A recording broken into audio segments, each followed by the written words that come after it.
अज्ञानतिमिरान्धस्य ज्ञानाञ्जनशलाकया चक्षुरुन्मीलितं येन तस्मै श्रीगुरवे नमः। गुरुर्ब्रह्मा गुरुर्विष्णु गुरुर्देवो महेश्वरः गुरुदेव परमं ब्रह्म तस्मै श्रीगुरवे नमः। नैके अमृतत्वमानसु परेण नागं निहितं दुःखाय विभ्राजते यत्यतयो विशन्ति वेदान्तविज्ञानसुनिश्चितार्था सन्न्यासयोगाद्यतयः ते ब्रह्मलोकेषु परान्तकाले परामृतात् परिमुच्यन्ते सर्वे दहरं विपापं परमेश्वरभुक्तं यत्पुण्डरीकं पुरमध्यसद्गस्तं तत्रापि दहरं गगनं विशोकस्तस्मिन् यदन्तस्तदुपासितव्यं यो वेदादौ स्वरः प्रोक्तो वेदान्ते च प्रतिष्ठितः तस्य प्रकृतिलीनस्य यः परः स महेश्वरः। सद्गुरुनाथ महाराज की जय। नम हरे राम राम राम हरे हरे हरे कृष्ण कृष्ण कृष्ण हरे हरे हरे राम राम राम हरे हरे हरे कृष्ण कृष्ण कृष्ण हरे हरे हरे राम राम राम हरे हरे हरे कृष्ण कृष्ण कृष्ण हरे हरे हरे राम राम राम हरे हरे हरे कृष्ण कृष्ण कृष्ण हरे हरे हरे राम राम राम हरे हरे हरे कृष्ण कृष्ण कृष्ण हरे हरे हरे राम राम राम हरे हरे हरे कृष्ण कृष्ण हरे हरे हरे राम राम हरे हरे हरे कृष्ण कृष्ण हरे हरे। चिन्मयं व्याप्य सर्वं त्रैलोक्यं सचराचरं तत्पदं दर्शितं येन तस्मै श्री गुरवे नमः। नायक ज्ञानसिद्धिदायक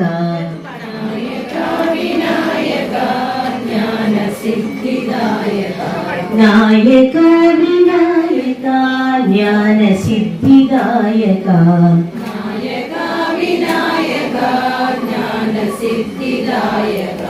सकल विघ्ननाशक सकल लोकरक्षक सकल विघ्ननाशक सकल लोकरक्षक नायक विनायक ज्ञानसिद्धिदायक बुद्धिदायक सौख्य विदायक सिद्धि बुद्धिदायक सौख्य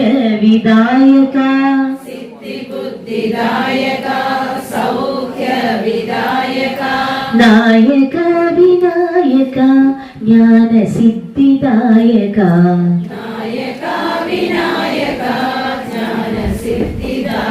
वेदगीतनायक विश्वविभावक वेदगीतनायक विश्वविभावक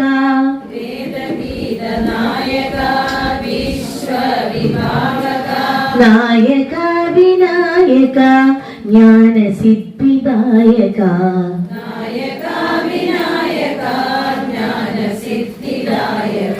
नायक विनायक ज्ञानसिद्धिदायक नित्याय शुद्धाय अजो अनंदाय नित्याय शुद्धाय सच्चिदानंद नंद गुरु चिन्मयानंद नंद गुरु सच्चिदानंद नंद गुरु चिन्मयानंद नंद गुरु गुरु गुरु गुरु गुरु गुरु गुरु नंद गुरु चिन्मयानंद नंद गुरु सच्चिदानंद नंद गुरु चिन्मयानंद नंद गुरु नमो नारायणाय हरिहर शशिशेखराय नमो नारायणाय हरिहर शशिशेखराय परब्रह्म आनंद गुरु परब्रह्म आनंद गुरु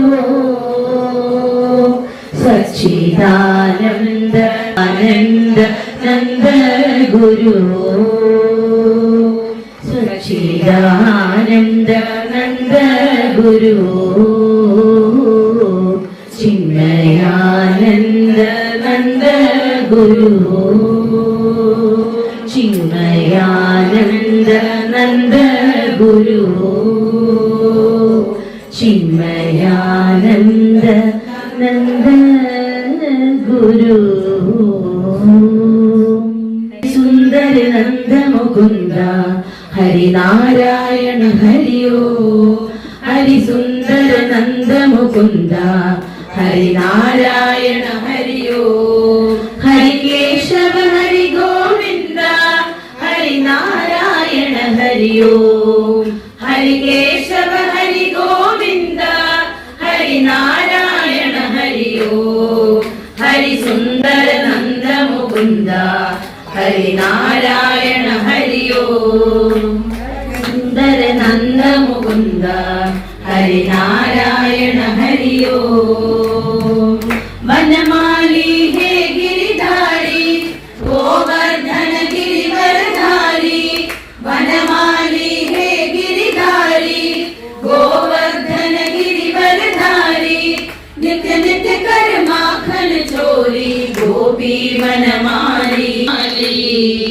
हरि सुंदर नंद मुकुंद हरिनारायण हरिओ हरि सुंदर नंद मुकुंद हरिनारायण हरिओ हाँ रे नाचो रे गोकुल के प्यारे आओ रे नाचो रे गोकुल के प्यारे आओ रे नाचो रे गोकुल के प्यारे हरि सुंदर नंद मुकुंद हरिनारायण हरिओ हरि सुंदर नंद मुकुंद हरिनारायण हरिओ हरिनारायण हरिओ हरिनारायण हरिओ ഹരിയോ നിർമ്മല ടീച്ചർ പറഞ്ഞതുപോലെ ഇന്ന് ഈ വിശേഷ ദിവസം കൂടിയായ വിനായക ചതുർത്ഥിക്ക് തന്നെ നിങ്ങളോടൊപ്പം ഒന്ന് കുറച്ചു നേരം ഇരിക്കാൻ സാധിച്ചത് വളരെ സന്തോഷമായിട്ട് തോന്നുന്നു. കാരണം ഇതൊന്നും അറിഞ്ഞുകൊണ്ടല്ല ഇന്നത്തെ ഡേറ്റ് തീരുമാനിച്ചത്. കഴിഞ്ഞപ്പോഴാണ് അറിഞ്ഞത് ഇന്ന് വിനായക ചതുർത്ഥിയാണല്ലോ എന്ന്. അപ്പോൾ അവിടുത്തെ പരിപാടിക്ക് നമ്മളെ അന്വേഷിച്ചപ്പോഴാണ് അവിടെ ഞാൻ ഉണ്ടാവില്ല എന്നറിഞ്ഞത്. അപ്പോൾ ഇന്ന് ഇവിടെ ആയിരിക്കും. ഈ വിനായക സന്നിധിയിൽ എത്തണം എന്നുള്ള ഒരു നിയോഗം നമുക്ക് വളരെ സന്തോഷത്തോടു കൂടി സ്വീകരിക്കാം. സെക്രട്ടറി ജി പറഞ്ഞു എന്താണ് ഇന്നത്തെ ഈ നമ്മുടെ സമാഗമത്തിന്റെ പ്രധാന ഉദ്ദേശം. നമ്മളുടെ സ്ത്രീകളുടെ അഭിമാനാർഹമായ പല കാര്യങ്ങളും നമ്മളൊന്ന് സ്വയം ഓർത്തുകൊണ്ട് നമ്മളിൽ നിക്ഷിപ്തമായിരിക്കുന്ന ഈ ശ്രദ്ധിക്കൽ. അതിന് നമുക്ക് എന്തൊക്കെ ചെയ്യാൻ സാധിക്കും എന്ന് നമ്മൾ ഒരുമിച്ചൊന്ന് വിലയിരുത്തുകയും ഒരുമിച്ച് കുറച്ചെന്തെങ്കിലും നല്ല തീരുമാനങ്ങൾ എടുക്കാൻ ശ്രമിക്കുകയും അതിനെ നമുക്ക് പ്രായോഗികമാക്കാനുള്ള ഒരു പ്രതിജ്ഞാബദ്ധത ഉണ്ടാക്കാനുള്ള ഒരു ശ്രമമാണ് ഇങ്ങനെയുള്ള സന്ദർശനം നമ്മൾ ഉദ്ദേശിക്കുന്നത്. നിർമ്മല ടീച്ചർ പറഞ്ഞു, ഇവിടെ ഓൾറെഡി ടീച്ചേഴ്സ് എല്ലാ ആഴ്ചയും കൂടുന്നുണ്ട്, പലതും ചൊല്ലുന്നുണ്ട്. അതിൻ്റെ കൂടെ തന്നെ സംഗീത വിഭാഗമായ നമ്മുടെ സ്വരാഞ്ജലിയുണ്ട്. അതിന്റെ സാമ്പിളാണ് ഇപ്പോൾ നിങ്ങൾക്ക് കേട്ടത്. വളരെ നന്നായിട്ട് അവർ ആലപിച്ചു. ഗണപതി ഭഗവാനെയും നമ്മളെ ശ്രീനാരായണ ഗുരുദേവനെയും അതുപോലെ ശ്രീകൃഷ്ണ ഭഗവാനെയും വളരെ മനോഹരമായി ഭക്തി പുരസ്സരം ആലപിക്കേണ്ടായി. അപ്പൊ ഇതൊക്കെ ഇവിടെ നടക്കുന്നുണ്ട്. പക്ഷേ നേരത്തെ സൂചിപ്പിച്ചതുപോലെ പ്രാദേശികരായിരിക്കുന്ന എല്ലാവരെയും കൂടെ ഉൾക്കൊള്ളിച്ചുകൊണ്ട് നമ്മളൊരു വലിയ ശക്തിയായി ഇവിടെ നിലകൊണ്ടുകൊണ്ട് നമുക്ക് ഈ കൊല്ലം ജില്ലയിൽ തന്നെ എത്രമാത്രം നമ്മളുടെ സാന്നിധ്യം കൊണ്ട് എന്തെങ്കിലുമൊക്കെ ഒരു സത്പ്രവർത്തനങ്ങൾ കാഴ്ചവെക്കാൻ സാധിക്കും എന്ന് ഒരു പുനരവലോകനം അല്ലെങ്കിൽ ഒരു അവലോകനം നടത്താം. എന്നിട്ട് നമുക്ക് യഥാശക്തി നമ്മുടെ ശക്തിയുടെ പരമാവധി നമുക്ക് പ്രയോഗിക്കാനായിട്ട് ഉള്ളൊരു ശ്രമത്തിന് തുടക്കം കുറിക്കുക. അതാണ് ഇന്നത്തെ ഇവിടെ ഉദ്ഘാടന ചടങ്ങുകൊണ്ട് ഉദ്ദേശിച്ചത്. പറഞ്ഞു, ഞാൻ കുറച്ച് ദിവസങ്ങളെ ആയിട്ടുള്ളൂ ഈ ചുമതല ഏറ്റെടുത്ത്. നേരത്തെ ബാലവിഹാറിന്റെ ചാർജായിരുന്നു. ആ കാലഘട്ടത്തിൽ ഒരുപാട് തവണ കൊല്ലത്ത് വരാനുള്ള യോഗം ഉണ്ടായിട്ടുണ്ട്. ഇപ്പൊ അടുത്ത കാലത്ത് വലിയൊരു ഗ്യാപ്പിന് ശേഷമാണ് ഞാൻ കൊല്ലത്ത് വരുന്നത്, പ്രത്യേകിച്ച് ഈ ക്യാമ്പസിൽ. ഇവിടെ വരുമ്പോൾ മാതാജിയെ ഓർക്കാതിരിക്കാൻ പറ്റുന്നില്ല. മാതാജിയായിരുന്നു അന്ന് ഇവിടെ നിറഞ്ഞു നിന്നിരുന്നത്. അതുപോലെ ബാലവിഹാർ ക്യാമ്പുകളും സേവക്സ് ക്യാമ്പും ഒക്കെ നടത്തുമ്പോൾ വളരെ നല്ല സജീവമായിരിക്കുന്ന ഒരു പ്രവർത്തനം ഇവിടെ ഉണ്ടായിരുന്നു. കഴിഞ്ഞ കുറച്ച് കാലങ്ങളിലായിട്ട് നമുക്കൊന്നും ഇങ്ങോട്ട് വരാനുള്ള ചാൻസ് ഉണ്ടായിട്ടില്ല. ഇപ്പൊ ഞാൻ ചാൻസ് ഉണ്ടാക്കിയിട്ടാണ് നിങ്ങളിലേക്കൊക്കെ വന്നത്. നിങ്ങൾ എല്ലാവർക്കും സന്തോഷമാണെന്ന് വിചാരിക്കണം. എല്ലാവർക്കും സന്തോഷമാണോ? മനസ്സിൽ തന്നെയാണ് പലപ്പോഴും തോന്നുന്നത്. നമുക്ക് എല്ലാവർക്കും അറിയാം ഏറ്റവും നല്ലത് എന്താണ്, ഏറ്റവും ശ്രേഷ്ഠമായത് എന്താണ്, നല്ലൊരു വ്യക്തി എന്ന് പറഞ്ഞാൽ എങ്ങനെയാണ്, നല്ലൊരു ജീവിതം എന്ന് പറഞ്ഞാൽ എന്താണ്, അല്ലെ, നല്ല സ്വഭാവങ്ങൾ എന്ന് പറഞ്ഞാൽ എന്താണ്, ഇതെല്ലാവർക്കും അറിയാം. നല്ലതായി തീരണം എന്ന് തന്നെ ലേശെങ്കിലും ബുദ്ധിയുള്ളവരാരും ചിന്തിക്കുക തന്നെയാണ്, അല്ലെ. പക്ഷെ എന്താ നമ്മളുടെയൊക്കെ തടസ്സം? ജ്ഞാനം. ഇപ്പൊ തന്നെയാണ്, അല്ലെ. ഞാൻ മാത്രം ഇപ്പൊ ചെയ്തിട്ട് എന്ത് കാര്യമുള്ളത്, അല്ലെ. എല്ലാവരും എങ്ങനെയാകുമ്പോ ഞാൻ മാത്രം എന്തിനാ നല്ലത് കാണിച്ചു കൊടുക്കേണ്ട ആവശ്യമില്ല, അല്ലെ. അല്ലെങ്കിൽ ഒരുപാട് കാലം കിടക്കല്ലേ. ഇപ്പൊന്നും അല്ലല്ലോ, ഇപ്പൊന്നുമല്ല നല്ല കാര്യങ്ങൾ ചെയ്യേണ്ട ആവശ്യം, അല്ലെ. അപ്പോ നമ്മളുടെ മനസ്സ് തന്നെയാണ് പലതരത്തിലുള്ള തടസ്സങ്ങളും ഉണ്ടാക്കുന്നത്. അതേ നമ്മളുടെ മനസ്സ് തന്നെയാണ് ഒരു വീണ്ടും വിചാരം ഉണ്ടാകുന്ന സമയത്ത്, വിവേകത്തിന് കീഴ്പ്പെടുന്ന സമയത്ത്, നല്ലൊരു വകതിരിവോടുകൂടി നമ്മൾ ചിന്തിക്കുമ്പോ നമുക്കറിയാം ഞാനെല്ലാവരും ഇതിന്റെ കാര്യം ചെയ്യേണ്ടത്, ഞാനല്ലേ ചെയ്യേണ്ടത്, അല്ലേ. എനിക്ക് ചെയ്യണം, ഞാൻ ചെയ്യും, എനിക്ക് ചെയ്യാൻ സാധിക്കും, ഞാൻ ചെയ്യും എന്ന് തീരുമാനിക്കുന്നത് നമ്മളുടെ മനസ്സ് തന്നെയാണ്. അപ്പോ നേരത്തെ ഉണ്ടായിരുന്ന വിഘ്നങ്ങളൊക്കെ എന്തായി? ചെറുതായി. അങ്ങനെ ചെറുതായി. വിഘ്നങ്ങൾ എപ്പോഴും ഉണ്ടാവും. പക്ഷെ നമ്മളുടെ മനസ്സ് അതിനേക്കാളും വലുതാകുന്ന സമയത്ത് നമുക്ക് ഈ തടസ്സമൊന്നും ബാധകമാവില്ല. പൂർണ്ണമാണ് ഞാൻ എന്ന അറിവിൽ തന്നെ കിട്ടുന്നത്. അപ്പൊ ഈ അറിവാണ് നമുക്ക് വേണ്ടത്. ഈ അറിവില്ലെങ്കിലോ നമുക്ക് എല്ലാ കാലത്തും ഈ പോരായ്മകൾ തന്നെയാണ്. ഇത് തരത്തിൽ. അപ്പൊ ഇന്ന് ഗണേശ ഭഗവാന്റെ ദിവസമാണ്. ഗണേശ ഭഗവാൻ നമ്മളെ ഓർമ്മിപ്പിക്കുന്ന എന്താണ്? ഓം. ഏക അക്ഷരം ഓം. ആ ഓമാണ് പൂർണ്ണം. അതാണ് നമ്മൾ ഓരോരുത്തരും ആ ഓംകാര പൊരുളാണ് എന്ന് അറിയൂ. ആ ഓംകാര തത്വമാണ് ഭഗവാൻ വിഘ്നേശ്വരൻ, അല്ലേ.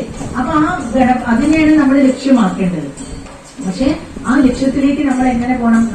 നമ്മൾ ആരാധിക്കുന്ന ഗണപതി അല്ലെ, ഗജാനൻ എന്ന് പറഞ്ഞാൽ ഗജാനൻ, ആനയുടെ മുഖം അല്ലെ, ആനയുടെ തല. ഇതുപോലെ നമ്മളും ഈ ഗജാനനായി കഴിഞ്ഞാൽ അതിന്റെ സ്വരൂപമായിരിക്കുന്ന ഓംകാരത്തിൽ നമുക്ക് നിഷ്ഠ അല്ലേ. നമുക്ക് പ്രതീകാത്മകമായിട്ട് നോക്കുമ്പോ ഗണപതി ഭഗവാനെ ആയിട്ടാണ് നമ്മൾ പോകുന്നത്, അല്ലേ. എന്തൊക്കെയുണ്ട് ഗണപതി ഭഗവാന്? ഗണപതി ഭഗവാന്റെ ആകാരം എങ്ങനെയാണ്? തുമ്പിക്കൈ അല്ലെ, പെട്ടെന്ന് തുമ്പിക്കൈയാണോ? പിന്നെ ചെവി എങ്ങനെയുള്ള ചെവി? നമ്മുടെ ചെവി പോലെയാണോ? ചാമര കർണൻ അല്ലെ, മുറം പോലെയുള്ള ചെവി എന്നൊക്കെ പഠിച്ചിട്ടില്ലേ സ്കൂളിലൊക്കെ അല്ലെ? മുറം പൊട്ടുള്ള ചെവി അല്ലെ. ഇത് നമ്മുടെ ചെവിക്കും ഗണപതിയുടെ ചെവിക്കും വ്യത്യാസം എന്താ?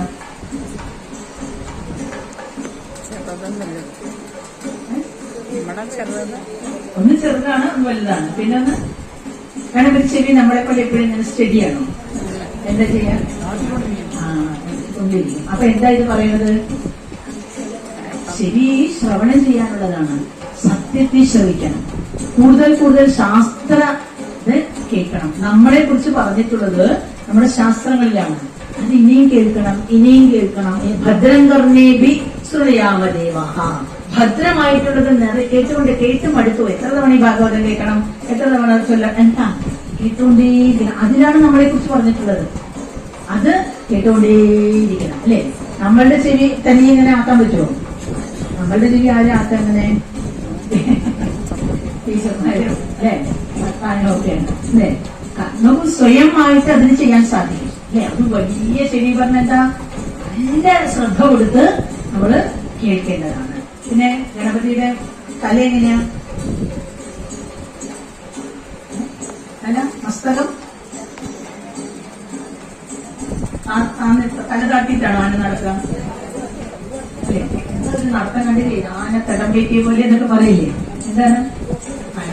അല്ലെ, ഉയർന്ന മസ്തകം. ഗുരുദേവന്റെ ഒക്കെ പറയാറുണ്ട്, ഉയർന്ന മസ്തകം. സമുദ്രമൊക്കെ നിൽക്കുന്നു അല്ലേ, വിശാല ഭാരം, ഉയർന്ന നെറ്റിത്തടം.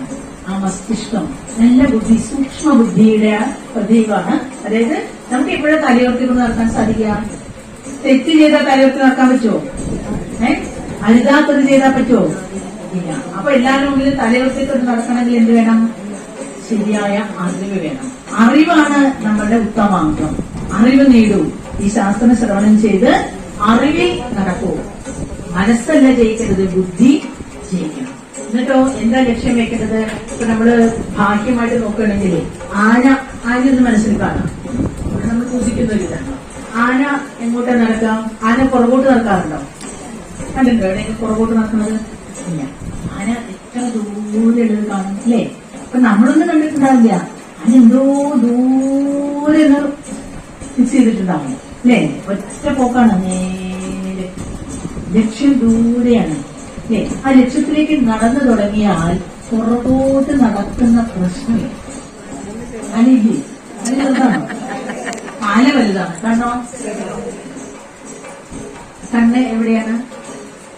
നമ്മളെ പോലെ മുമ്പിലേക്കാണ്, സൈഡിൽ. ശ്രദ്ധിക്കണം കേട്ടെ, കണ്ണ് സൈഡിലേക്കാണ്. എന്റെ അർത്ഥം മുൻപോട്ട് നടക്കണം, രണ്ട് സൈഡിലും ശ്രദ്ധിക്കണം. നമുക്ക് നല്ല ലക്ഷ്യം ഉണ്ടായിരിക്കണം, മുന്നോട്ട് പോയിക്കൊണ്ടേയിരിക്കണം. നമ്മുടെ മടി തളർത്തരുത്, അമിതമായ ആവേശം നമ്മൾ തെറ്റിക്കരുത്. നമ്മൾ പോയിക്കൊണ്ടേയിരിക്കണം, പക്ഷെ രണ്ട് സൈഡിലും ശ്രദ്ധ. കാരണം എന്താ? ആനയെ പറ്റിയിട്ട് ബോധമുണ്ട്. ആനയുടെ ശരീരം വലുതാണ്, പെട്ടെന്ന് തിരിഞ്ഞും വളഞ്ഞ് താഴോട്ടൊന്നും ഓടാൻ പറ്റില്ല അതിന്. അതുകൊണ്ട് അതെപ്പോഴും വളരെ കെയർഫുൾ ആയിരിക്കും, അലേർട്ടായി. അപ്പോ വളരെ ശ്രദ്ധ ഉണ്ടായിരിക്കണം. രണ്ട് സൈഡിലും നോക്കിക്കൊണ്ടേയിരിക്കണം, മുന്നോട്ട് പോയിക്കൊണ്ടേയിരിക്കണം. പിന്നെ മുന്നോട്ട് പോകുമ്പോ തടസ്സങ്ങൾ ഉണ്ടാവും അല്ലേ? ആന എങ്ങനെയാ നടക്കാം മുന്നോട്ട് പോകുമ്പോ? തുമ്പിക്കൈയെ അങ്ങനെ സ്റ്റഡി ആയിട്ട് ഇങ്ങനെ പിടിച്ചിട്ടാണോ? എന്തൊക്കെ വഴിയിലുണ്ടോ? ഒരാളാണോ വഴി നിൽക്കുന്നത് അല്ലേ? പിന്നെ അഡ്രസ് ഉണ്ടാവില്ല, എടുത്തു അല്ലേ? ഒരു കല്ലാണോ? പാപ്പാനെ വിളിക്കും, ഒന്ന് പ്ലീസ് ഒന്ന് വന്ന് എടുത്ത് മാറ്റിത്തരും, ഞാനൊന്ന് പോട്ടെ, അങ്ങനെ പറയും ആന? അറിയോ? എന്താ? എന്റെ വഴിയിൽ തടസ്സാണ്, എടുത്തു മാറ്റി. എന്തിനെ കൊണ്ട് എടുത്തു മാറ്റുക? തുമ്പിക്കൈ കൊണ്ട് വേറെ എന്തൊക്കെ ചെയ്യും? വെള്ളം കഴിക്കും, ആരം എടുക്കും, ശ്വാസം എടുക്കും, ആഹാരം കഴിക്കും, കുളിക്കും. പിന്നെ അടുത്ത് പോയാൽ കുളിപ്പിക്കില്ലേ? അത് ചെയ്യില്ലേ? പിന്നെ ഷവറൊക്കെ ചെയ്ത് അല്ലേ? അപ്പൊ തനിയെ കുളിക്കും, കുളിപ്പിക്കും, ഭക്ഷണം കഴിക്കും, ഭാരം എടുക്കും. കർമ്മയോഗം എന്ന് പറഞ്ഞാല് കർമ്മത്തിന് വലിപ്പച്ചെറുപ്പം നോക്കരുത്. നമ്മളുടെ പരമാവധി നമ്മള് ചെയ്യണം. എപ്പോ ചെയ്യണം? എപ്പോ ചെയ്യണം? എപ്പോഴെങ്കിലും ചെയ്താൽ മതിയോ? ആ ചെയ്യാം, അവിടെ ഇരിക്കട്ടെ, ഞാൻ ചെയ്യാന്ന് പറഞ്ഞില്ലേ, വേണ്ട സമയത്ത് ചെയ്യാം അല്ലേ? അത് നീക്കി വെക്കാൻ പാടില്ല. അപ്പൊ തമോ ഗുണം കൊണ്ടാണ് നിദ്ര, ആലസ്യ, പ്രമാദങ്ങൾ ഉണ്ടാകുന്നത്. മടി, അലസത, ശ്രദ്ധയില്ലായ്മ, താല്പര്യമില്ലായ്മ. നമ്മൾ ചെയ്യേണ്ടത് തന്നെ നമ്മൾ ആക്കാനും വേണ്ടി ഓക്കാനിക്കുകയാണ് അല്ലേ? എനിക്കൊന്നും താല്പര്യമില്ല, പിന്നെ അത് അതുകൊണ്ട് ഇങ്ങനെ ചെയ്തു പറഞ്ഞാൽ അത് ചെയ്തിട്ടില്ലെങ്കിൽ അവർ നമ്മളെ കൂട്ടില്ലല്ലോ അല്ലെ, ഒറ്റപ്പെടുത്തില്ലേ എന്നൊക്കെ പറഞ്ഞ് ഇങ്ങനെ ഒരു കാര്യമില്ലാണ്. അതുകൊണ്ടൊന്നും നമ്മൾ ലക്ഷ്യത്തിലെത്തില്ല. ചെയ്യേണ്ട പണികള് ചെയ്യേണ്ട സമയത്ത് ചെയ്യേണ്ട രീതിയിൽ ആത്മാർത്ഥമായിട്ട് ചെയ്യണം. അതാണ് ഗണപതി ഭഗവാൻ കാണിച്ചു തരുന്നത്. അതുകൊണ്ട് നമുക്ക് സമയനഷ്ടം ഉണ്ടാകില്ല. നമുക്ക് സമയത്ത് ലക്ഷ്യത്തിലെത്താൻ പറ്റും. നമ്മൾ മുന്നോട്ട് തന്നെ നടക്കണം, തടസ്സം മേടിച്ചിട്ട് പുറകോട്ട് വരരുത്. അതുപോലെ തന്നെ ഈ തുമ്പിക്കൈയ്യ്, ശരിക്കും തുമ്പിക്കൈ എന്താണ്? മൂക്കാണ് അല്ലെ? മൂക്കാണ് തുമ്പിക്കൈയുടെ ഭാഗത്ത് നിൽക്കുന്നത്. അപ്പോ ഒരു ഭഗവാൻ തന്ന ഒരു അവയവം അല്ലേ? അതുകൊണ്ട് ശ്വാസം എടുക്കലാണ് എന്റെ പ്രധാന കാര്യം. പക്ഷെ അതിനെ കൊണ്ട് തന്നെ മൾട്ടി പർപ്പസ് ആയിട്ടാണ് ഉപയോഗിക്കുന്നത് അല്ലേ? മൾട്ടി പർപ്പസ് ആണ്. എന്തൊക്കെ ചെയ്യുന്നു അതിനെ കൊണ്ട്. അതുപോലെ തന്നെ ആനയുടെ കൊമ്പ് എന്താണ് കൊമ്പായിട്ട് പുറത്ത് കാണുന്നത്? പല്ലാണ് അല്ലേ? പല്ലാണ്. പല്ലിനെ കൊണ്ട് അതിനെ കുറിച്ച് നമ്മൾ കാശാക്കുന്നു അല്ലേ? കച്ചവടാക്കുന്നു, അലങ്കാര വസ്തുവാക്കുന്നു. ആനയുടെ പല്ലാണ് കൊമ്പായിട്ടുള്ളത്. അതിനെ കൊണ്ട് ഒരുപാട് ഗുണങ്ങളുണ്ട്. ഈ ആനയുടെ പല്ല്, ആനയുടെ കൊമ്പ്, ഇപ്പൊ നമ്മൾ ഏകദന്തം മഹാകായം, സപ്തകാഞ്ചന സന്നിഭം ലംബോദരം വിശാലാക്ഷം ദേഹം ഗണനായകം അല്ലേ? അപ്പൊ എന്താ ലംബോദരൻ? വലിയ വയറ്. ഏത് കഥയാണ് അത് ഓർമ്മിപ്പിക്കുന്നത്? വലിയ വയറുള്ള ഗണപതി എന്ന് പറഞ്ഞാൽ കുബേരന്റെ അഹങ്കാരം തീർത്തത്. ഓർമ്മില്ലേ? കുബേരൻ സദ്യക്ക്, കുബേരൻ ശരിക്കും ആരെയാണ് സദ്യക്ക് വിളിച്ചത്? ശിവനെയാണ് വിളിച്ചത്. ശിവനെ ക്ഷമിച്ചത്. കാരണം എന്താ? ശിവനെ കാണിച്ചു കൊടുക്കണം എന്റെ സ്വത്തൊക്കെ, എന്റെ സമ്പത്തിനൊക്കെ ശിവനെ കാണിച്ചു. ശിവനിങ്ങനെ ഭസ്മൊക്കെ പൂശി ഇങ്ങനെ അല്ലെ ഒരു ഭിക്ഷുവായിട്ട് നടക്കേനെ. ശിവനോട് കാണിച്ചു കൊടുക്കാനുള്ള അഹങ്കാരം കൊണ്ടാണ് വിളിച്ചത്. അത് ശിവന് മനസ്സിലാവാതിരിക്കും അല്ലേ? അപ്പൊ ശിവൻ എന്താ ചെയ്ത്? ഉണ്ണി ഗണപതി വന്നോളുന്നു അല്ലേ? അപ്പൊ ഈ നേരത്തെ പറഞ്ഞതുപോലെ ഒരു കോംപ്ലക്സ് ആണ് ആർക്ക് തോന്നിയത്? കുബേരന് തോന്നിയത്. കുട്ടിയായിരിക്കെ ഇപ്പൊ നിങ്ങളൊക്കെ വലിയ കാര്യമായിട്ട് വീട്ടിൽ വന്നിട്ട് കല്യാണമൊക്കെ ക്ഷണിച്ചു, ഞാൻ 5 വയസ്സുള്ള മോനെ അയക്കാം എന്ന് പറഞ്ഞാൽ എങ്ങനെയുണ്ടാവും ആ വീട്ടുകാർക്ക്? കുട്ടിയായിരിക്കാം, ഇങ്ങനെ ഇൻസൾട്ട് ചെയ്യും അല്ലേ? അപ്പൊ കുബേരൻ അങ്ങനെ ചോദിച്ചിട്ട് ഈ മുന്നേ ഗണപതി വന്നിട്ട് എന്താ കാര്യം? ഞാൻ അഗ്നിയല്ലേ വിളിച്ചത്, അവൻ മതി. പിന്നെ വിവരം അറിഞ്ഞു ഗണപതി പോയപ്പോ അല്ലെ? ഈ കുട്ടി വന്നിട്ട് എന്താ ചെയ്യാന്ന് വിചാരിച്ചപ്പോഴോ പിന്നെ ആ കുട്ടിയെ ഹാൻഡിൽ ചെയ്യാൻ പറ്റില്ല. എന്താ ഉണ്ടായത്? കുട്ടിക്ക് ഇത്രയല്ലേ കൊടുക്കണ്ടോന്ന് വിചാരിച്ചിട്ട് ഉണ്ണി വയറിന് ഈ ഉണ്ണിയപ്പൊക്കെ കൊടുത്തിട്ട് തൃപ്തിയാക്കാന്ന് വിചാരിച്ചിട്ട് എന്താ ഉണ്ടാക്കിയ സദ്യ മുഴുവൻ കഴിഞ്ഞു, സദ്യ ഉണ്ടാക്കിയ പാത്രം കഴിഞ്ഞു. പിന്നെ വിളമ്പി കൊടുത്ത ആൾക്കാരെ പിടിച്ച് തിന്നാൻ തുടങ്ങിയില്ലേ? പിന്നെ ആരാണോ സദ്യക്ക് വിളിച്ചത് അയാളുടെ പുറകെയായി കുബേരന്റെ പുറകെ ഓടാൻ തുടങ്ങി അല്ലേ? അപ്പോഴാണ് കുബേരൻ എന്ത് ചെയ്തത്? ഊട്ടി ശിവനെ തന്നെ ശരണം, അന്യഥാ ശരണം നാസ്തി ത്വമേവ ശരണം മമ അല്ലേ? ശിവൻ എന്താ ചെയ്തത്? ഇങ്ങനെ കഥയെ അവസാനിക്കുന്നത് പറയും പാർവതിയുടെ അടുത്തേക്ക് അയച്ചു എന്ന്. കാരണം മക്കളെ സമാധാനിപ്പിക്കുന്നത് ആരാ? അമ്മ അല്ലേ? അമ്മയ്ക്കറിയാം മക്കളുടെ